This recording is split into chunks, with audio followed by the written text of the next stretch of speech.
नमस्कार मित्रों इस कार्यक्रम में हम नेपच्यून से ज्योतिषीय दृष्टि से पहचान करेंगे। सर्वप्रथम हम नेपच्यून से सामान्य पहचान करेंगे। उसके बाद नेपच्यून का तत्व, उसकी स्वग्रह राशि, नेपच्यून के राशिगत फल, इनका भी विचार करेंगे। नेपच्यून से देखी जाने वाली बातें यानी कि नेपच्यून के कारकत्वों को समझेंगे। नेपच्यून के अन्य ग्रहों के साथ संबंध से क्या फलित मिल सकते हैं, नेपच्यून के राशिगत तथा भावगत फलित, इन पर भी दृष्टि डालेंगे। नेपच्यून ग्रह से कौन कौन से व्यवसाय दिखते हैं, इसे भी प्रारंभिक दृष्टि से समझेंगे। नेपच्यून से कुंडली में कौन कौन से रोगों का बोध होता है, उस विषय को भी समझेंगे। चलिए शुरू करते हैं नेपच्यून की प्रारंभिक पहचान से। सूर्य की परिक्रमा करने वाले ग्रहों में हर्षल ग्रह के बाद नेपच्यून ग्रह है। खुली आंखों से आकाश मंडल में इसे देखा नहीं जा सकता। 23 सितंबर 1846 में ली वेरियर नाम के खगोल शास्त्रज्ञ ने अपने अन्य सहकारियों की सहायता से बर्लिन वेधशाला से इसे खोजा था। इसकी परिधि लगभग 49,588 किलोमीटर है। इसकी सूर्य से दूरी लगभग 4.5 अरब किलोमीटर है। खुद की परिक्रमा यह लगभग 16 घंटे में पूर्ण करता है तथा सूर्य की परिक्रमा पूर्ण करने के लिए इसे लगभग 165 साल लग जाते हैं। एक राशि में नेपच्यून लगभग 14 साल रहता है। इसका अभ्यास करने के लिए बहुत से विद्वान ज्योतिषियों ने इतिहास के अनेक ज्ञात व्यक्तियों की कुंडलियों में इसका अभ्यास किया, जिसके आधार पर कुछ तथ्य सामने आए। इस ग्रह के बारे में कुछ ज्योतिषीय धारणाएं बनी। उन्हीं धारणाओं को इस कार्यक्रम में आज हम समझने वाले हैं। वैसे पुराने किसी संस्कृत ग्रंथ में इसका उल्लेख नहीं है और सभी राशियों में इसके प्रभाव का सटीक आकलन अभी तक पूर्ण नहीं हुआ है। फिर भी जो ज्ञान आज अवेलेबल है उसी के बारे में आज हम समझेंगे। नेपच्यून को जल तत्व का ग्रह माना गया है। गुरु के मीन राशि को इसकी स्वराशि माना गया है। नेपच्यून के कारकत्वों का विचार करें तो नेपच्यून को रहस्य, अंतःस्फूर्ति, अंतज्ञान, अतीन्द्रिय ज्ञान यानी सिक्स्थ सेंस, कल्पना शक्ति, ख्वाब, स्वप्न सृष्टि, दूसरों के विचारों को जानने की शक्ति, गूढ़ विद्या, गूढ़ शास्त्र, योग सामर्थ्य, कुंडलिनी शक्ति, अध्यात्म, वैमानिक विद्या, प्रगाढ़ निद्रा, बेहोशी, संगीत, वाद्य, स्नायु, आंखों की दृष्टि ज्ञान देने वाले स्नायु या आंखों के रेटिना, हड्डियों के अंदर का पदार्थ, रक्त प्रवाह आदि बातों का कारक नेपच्यून को माना गया है। नेपच्यून जल तत्व का ग्रह है। जैसे जल में छाया प्रतिबिंबित होती है, वैसे ही नेपच्यून के साथ जो ग्रह हो उसके स्वभाव जैसा बर्ताव नेपच्यून करता है। नेपच्यून अतीन्द्रिय ज्ञान का कारक ग्रह माना जाता है। अतार्किक लेकिन सच्ची बातें नेपच्यून के कारकत्व में आती है। जैसे हर्षल बौद्धिकता के मामले में बुध जैसा काम एक उच्च लेवल पर करता है, वैसे ही नेपच्यून कल्पकता के मामले में शुक्र जैसा काम शुक्र से भी बढ़कर करता है। इसमें कविताएं करना, भविष्य के बारे में सटीक कल्पना करना, किसी वस्तु या संशोधन के बारे में सहजता से कल्पना चित्र आंखों के सामने देखना, ऐसी बातें आती हैं। बुद्धि से ज्यादा अंतःस्फूर्ति नेपच्यून में अधिक है। इस कारण किसी तर्क के बिना सटीक भविष्यवाणी करना, यह गुण भी शुभ संबंधित नेपच्यून दे सकता है। गुरु के साथ नेपच्यून के बहुत अच्छे फलित पाए गए हैं। ऐसे जातक के पास ज्ञान के साथ अंतर्ज्ञान भी होता है तथा उसका सिक्स सेंस भी अच्छा होता है। सूर्य या चंद्र के त्रिकोण में नेपच्यून सिक्स सेंस अच्छा देता है तथा उच्च कल्पना शक्ति, सूचक स्वप्न, भविष्य की घटनाओं का पूर्वाभास, ऐसे फलित भी इस योग में मिल सकते हैं। सूर्य नेपच्यून केंद्र योग में जातक को किसी गलती के बगैर दुख भुगतना पड़ता है। सूर्य के दशम में नेपच्यून हो तो जातक के पदभ्रष्ट होने के या किसी गलती के बगैर मानहानि तथा नौकरी जाने के योग बनते हैं। जातक को बुध से शुभ संबंधित नेपच्यून दूरदर्शिता तथा तीक्ष्ण निरीक्षण क्षमता देता है। बुध से अगर कुयोग हुए तो नेपच्यून के बुरे फलित मिल सकते हैं। ऐसा जातक गुप्त कार्य करने वाला, झूठा, अनीतिमान, झूठे कागजात बनाने वाला ऐसा हो सकता है।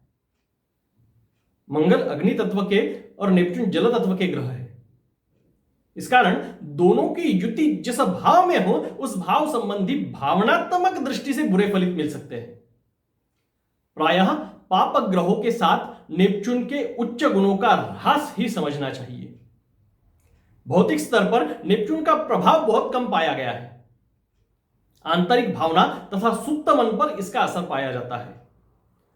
पूर्ण संशोधन के बगैर मैं किसी भी बात पर सहमत नहीं होऊंगा, लेकिन कई ज्योतिषी इसे संहारक मानते हैं। इसके कारण भूकंप, आंधिया आदि के कारण उत्पात होते हैं ऐसा भी मानते हैं। संहारक होने के कारण इसे पाप ग्रह मानते हैं, लेकिन शुभ संबंध में यह शुभ ग्रह जैसा बर्ताव करता पाया जाता है। नेपच्यून के राशिगत फलों का अगर विचार करें तो मेष राशि में नेपच्यून होने पर जातक वास्तविकता से ज्यादा काल्पनिकता में जीता है। वृषभ राशि में नेपच्यून कला, संगीत, प्रेम तथा सुखानुभूति देता है। अगर वृषभ राशि में दूषित हो तो गला और नेत्र के विकार हो सकते हैं। मिथुन राशि में नेपच्यून जातक को विनोदी तथा मौकापरस्त बनाता है। मिथुन में पीड़ित हो तो मानसिक रोग भी दे सकता है।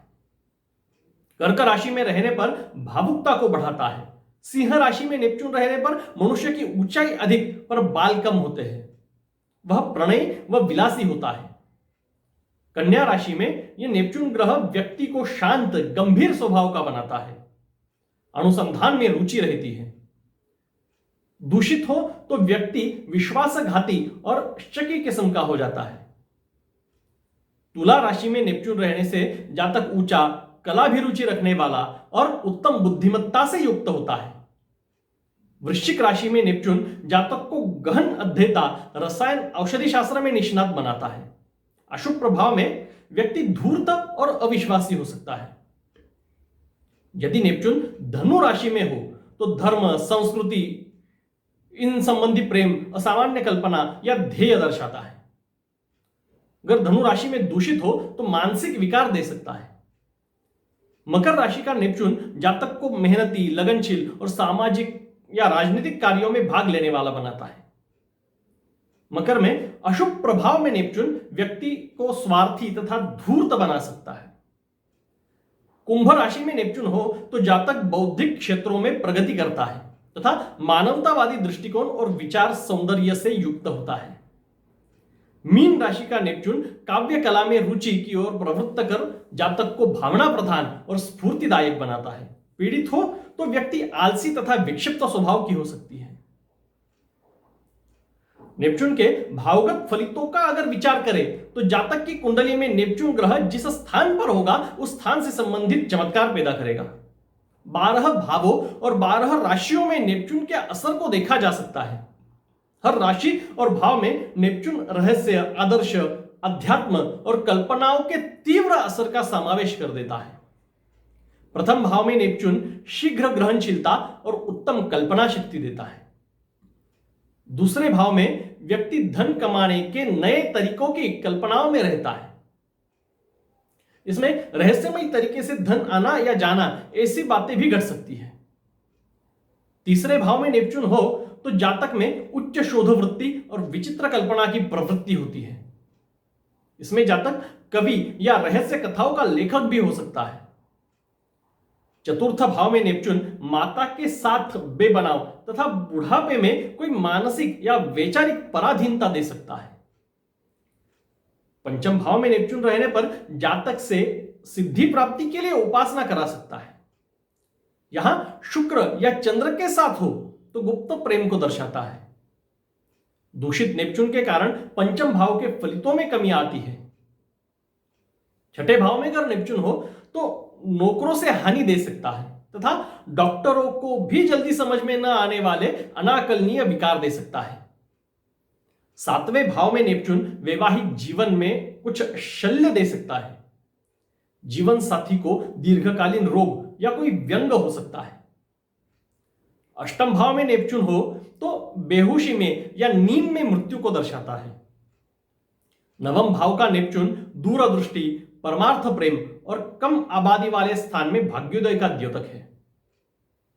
दशम भाव में नेपच्यून धन प्राप्ति के अनेक मार्गों की ओर प्रवृत्त करता है। एकादश भाव में नेपच्यून संतान और मित्रों की ओर से कष्ट तथा रहस्यमय तरीके से लाभ दर्शाता है।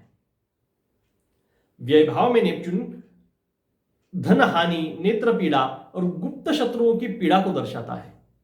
इसी भाव में शुभ योग में आध्यात्मिक प्रगति का भी यह सूचक है। हालांकि नेपच्यून के फलितों के बारे में अभी पूर्ण संशोधन नहीं हो पाया है, लेकिन मौजूदा जानकारी के आधार पर कर्म भाव या पराक्रम भाव से शुभ संबंधित नेपच्यून कौन से व्यवसायिक क्षेत्रों की ओर इशारा करता है, इसका अंदाजा हम नेपच्यून के कारकत्वों से लगा सकते हैं।